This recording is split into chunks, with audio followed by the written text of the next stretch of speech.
नमस्कार, स्वराज एक्सप्रेस के खास कार्यक्रम में आपका स्वागत है। एमपी में सशक्ति लाडली लक्ष्मी। तो आपको बता दें कि मध्य प्रदेश में हैवानियत और दरिंदगी का खेल जारी है। उज्जैन छिंदवाड़ा के बाद अब मंदसौर में 4 साल की मासूम के साथ दुष्कर्म का मामला सामने आया। आरोपी ने मासूम को घर से दूर जंगल में ले जाकर उसके साथ दुष्कर्म किया। पीड़ित मासूम की हालत गंभीर है, लेकिन स्थिति उसकी अब गंभीर जो थी अब स्थिर बताई जा रही है, जिसे शामगढ़ से मंदसौर जिला चिकित्सालय रेफर किया गया है। हैवान आरोपी ने लड़की के साथ मारपीट भी की है। शामगढ़ थाना क्षेत्र के बंजारी गांव की ये पूरी घटना है। तो बता दें कि आरोपी शेर सिंह सोधिया को पुलिस ने गिरफ्तार कर लिया है। आरोपी आदतन अपराधी है, जिस पर पहले से कई मामले दर्ज हैं। पुलिस ने आरोपी पर मासूम को अगवा करने, दुष्कर्म करने सहित अन्य गंभीर धाराओं में मामला दर्ज किया है। इससे पहले छिंदवाड़ा में कुछ इसी तरह की वारदात सामने आई, जहां मासूम के साथ दरिंदगी करने की कोशिश की गई। इसमें जब आरोपी असफल हुआ तो उसने बर्बरता से मारपीट की, जिसके चलते बच्ची के मुंह और जबड़े टूट गए। पुलिस ने आरोपी को अरेस्ट कर लिया है, जबकि बच्ची को इलाज के लिए नागपुर रेफर किया गया। मामला चौरई के बामनवाड़ा गांव का है। और अब आपको याद दिला दें कि उज्जैन से समाज को शर्मसार कर देने वाली खबर, जहां नाबालिग बच्ची बेसुध हालत में सड़क पर मिली थी, उसके साथ रेप हुआ था। ये तीनों ही घटनाएं समाज को झकझोर देने वाली हैं। साथ ही पुलिस प्रशासन पर अब सवाल भी खड़े हो रहे हैं। साथ ही मध्य प्रदेश में लाडली लक्ष्मी की सुरक्षा पर गंभीर सवाल खड़े कर रही है ये वारदातें। तो ये 3 तस्वीर आप टीवी स्क्रीन पर देख सकते हैं। पहली तस्वीर उज्जैन से, जहां पर एक मासूम अर्धनग्न अवस्था में यहां से निकल रही है, जिसके साथ सामूहिक दुष्कर्म यहां पर किया गया। और ये दूसरी तस्वीर आपको बता रहे छिंदवाड़ा से, जहां पर दुष्कर्म की कोशिश की गई। हालांकि जब पीड़िता ने मना किया, उससे बालिका ने मना किया, तो उसके साथ मारपीट भी की गई, जिससे उसका जबड़ा टूट गया। लहूलुहान हालत में उसे नागपुर में रेफर किया गया। और ये तीसरी तस्वीर मंदसौर से, जहां हाल ही में 4 साल की बच्ची के साथ दुष्कर्म हुआ है। तो आपको बता दें कि यहां पर आरोपी ने घर से उसे जंगल ले गया और वहां पर दुष्कर्म की वारदात को अंजाम दिया। हालांकि बच्ची की हालत नाजुक बताई जा रही है। तो ये 3 तस्वीर आपको दिखा रहे टीवी स्क्रीन पर।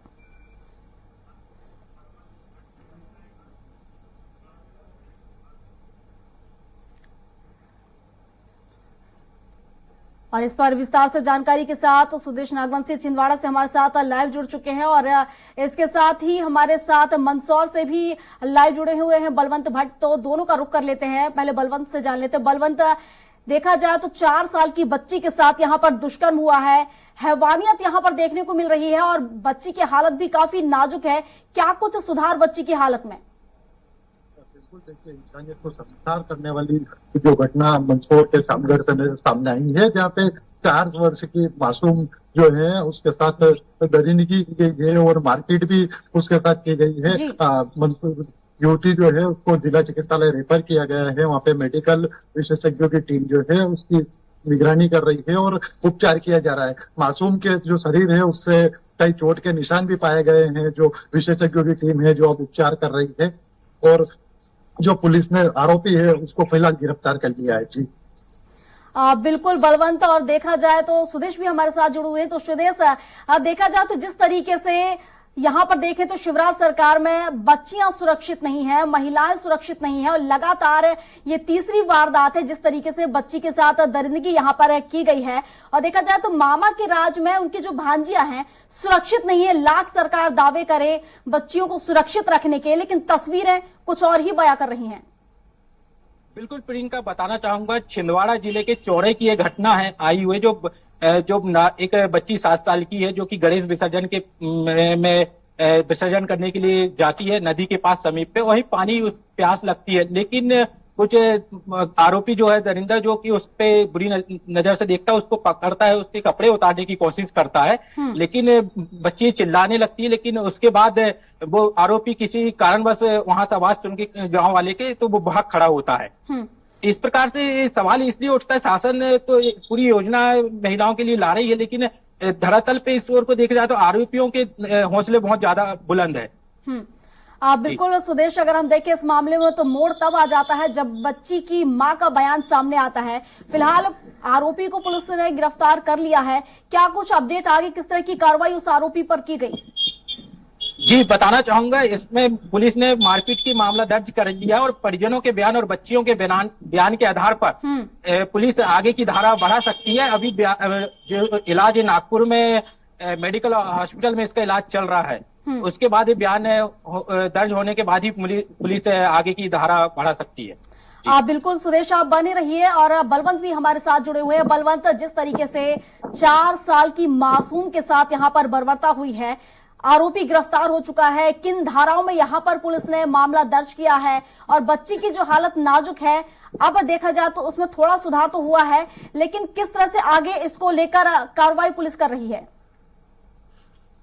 अभी जो मंदसौर एसपी है अनुराग सुलझानिया, उनका अधिकृत बयान सामने आया है जिसमें आरोपी के खिलाफ रेप और बच्ची को अगवा करने सहित अन्य कई धाराओं में मामला दर्ज किया गया है। और पुलिस अधीक्षक का दावा है कि जितनी भी गंभीर कार्रवाई आरोपी के खिलाफ हो सकती है वो करने के प्रयास पुलिस कर रही है। आपको बता दूं कि आरोपी जो है वो आदतन अपराधी है और पूर्व में भी इस तरह के 3 अपराध वो कायम कर चुका है और एक अपराध में वो लगातार 2 साल तक जेल भी रह चुका है। उसके बाद भी अपने रिश्तेदार के घर बिल्कुल, लेकिन बलवंत सवाल ये उठता है कि आखिर घर से जंगल तक बच्ची पहुंची कैसे वो आरोपियों से घर से जंगल तक ले गया? पूरी घटनाक्रम बताइए। देखिए, आरोपी जो है वो तो अपने रिश्तेदार के घर आया हुआ था और 2 दिन से उसी रिश्तेदार के घर रह रहा था जहाँ पे उसने घटना को अंजाम दिया है। 2 दिन से आरोपी प्रयास भी कर रहा था कि आरोपी को किसी बहाने घर से बाहर ले जाया जा सके, लेकिन वो 2 दिन तक उसमें कामयाब नहीं हो पाया। कहीं ना कहीं परिजन घर पे थे और ऐसा मौका उसको नहीं मिल पा रहा था जिससे वो उस घटना को अंजाम देते। कल जैसे ही मौका मिला तो वो लड़की को चॉकलेट भी दिलाने के बहाने बाहर ले गया और जंगल में ले जाकर उसके साथ जो है दरिंदगी की और वो घर वालों को बताया नहीं, इसके चलते उसके साथ मारपीट की। और बाद में जब बच्ची घर पे आई और उसने पूरी घटना परिजनों को बताई तो परिजन पुलिस के पास पहुंचे और पुलिस ने आरोपी को गिरफ्तार कर मामला दर्ज किया है। कहीं ना कहीं घटना सामने आने के बाद जो प्रशासनिक व्यवस्था है और जो आरोपियों में जो डर होना चाहिए पुलिस का, उस पर भी कहीं ना कहीं सवाल खड़े नजर आ रहे हैं कि मध्य प्रदेश में लगातार इस तरह की घटनाएं जो है वो बढ़ती जा रही है। बिल्कुल बलवंत, बिल्कुल सही कहा आपने। सुदेश, आपने देखा किस तरीके से लगातार 1 महीने में ये तीसरी वारदात है जब देखा जाए तो जो नाबालिग उनके साथ दुष्कर्म यहाँ पर हुआ है, तो कहीं ना कहीं प्रशासन पर भी सवालिया निशान खड़े हो रहे हैं। इसके साथ साथ सरकार पर भी सवालिया निशान खड़े होते नजर आ रहे हैं। बताना चाहूंगा जी कि पुलिस प्रशासन इस ओर ध्यान नहीं देता है। तो जैसे ही मामले दर्ज और बयान हुए थे तो उसी आधार पे डायरेक्ट मामला दर्ज कर लेना चाहिए, लेकिन अभी पुलिस भी इस बयानबाजी में ही अटकी हुई है और जब बच्ची ठीक होगी उसके आधार पर ही मामला दर्ज करने की बात कह रहे हैं। और प्रशासन तो पूरा सहयोग भी कर रहा है उन लोगों का, लेकिन एक तरफ मुख्यमंत्री शिवराज सिंह चौहान जी महिलाओं के लिए योजना तो ला रहे हैं, लेकिन कुछ धरातल में दरिंदे लोग बहुत ज्यादा है जो नियत से बुरी नजर से देख रहे हैं और उनके ऊपर कठोर कार्रवाई होनी जरूरी है। बिल्कुल, हमारे साथ विजय नीमा भी जुड़ चुके हैं उज्जैन से फोन लाइन पर। विजय, देखा जाए तो जो योजनाएं बच्चियों के लिए लेकर आ रहे हैं मामा जी, कहीं ना कहीं धरातल पर उनकी हकीकत कुछ और ही नजर आ रही है। जिस तरीके से 1 महीने में तीसरी वारदात है ये, और उज्जैन में जिस तरीके से मामला आया शर्मसार कर देने वाला है, जहां एक बच्ची अर्धनग्न अवस्था में लहूलुहान हालत में घूमती रही, लेकिन कोई एक ऐसा व्यक्ति सामने नहीं आया जिसने उसकी मदद की हो। पूरी घटनाक्रम और अब क्या नया अपडेट इस मामले में? जी, मैं आपको बताना चाहूंगा प्रियंका कि आपका सही कहना है। मध्य प्रदेश में लगातार बलात्कार की घटनाएं बढ़ रही हैं और नाबालिग के साथ ये दरिंदगी आपने देखी। उज्जैन में भी इस घटना को अंजाम दिया और बच्ची कई घंटों तक कई कॉलोनियों में भटकती रही। उज्जैन के लिए शर्मनाक बात थी यह कि किसी ने उसकी मदद नहीं की। दूसरी बात यह भी मैं आपको बताना चाहूंगा कि एसपी सचिन शर्मा खुद इसमें लगे रहे और पुलिस ने घटना होने के बाद में 48 घंटे में इसका खुलासा किया, लेकिन खुलासा करने के से काम नहीं चलता। कहीं ना कहीं इन घटनाओं पे अंकुश लगना चाहिए। शासन प्रशासन पर सवाल खड़े होते हैं कि आखिर सुरक्षा व्यवस्था या रात्रि में अगर बच्ची भटक रही थी तो उसको किसी ने नहीं देखा, या पुलिस की जो गश्त होती है उस गश्त प्रणाली पर भी सवाल खड़े होते हैं।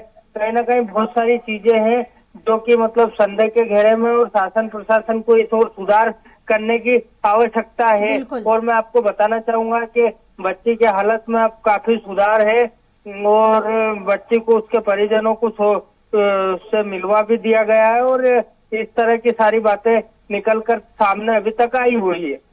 बिल्कुल विजय और बलवंत और सुदेश, आप तीनों का बहुत शुक्रिया तमाम जानकारियों के लिए।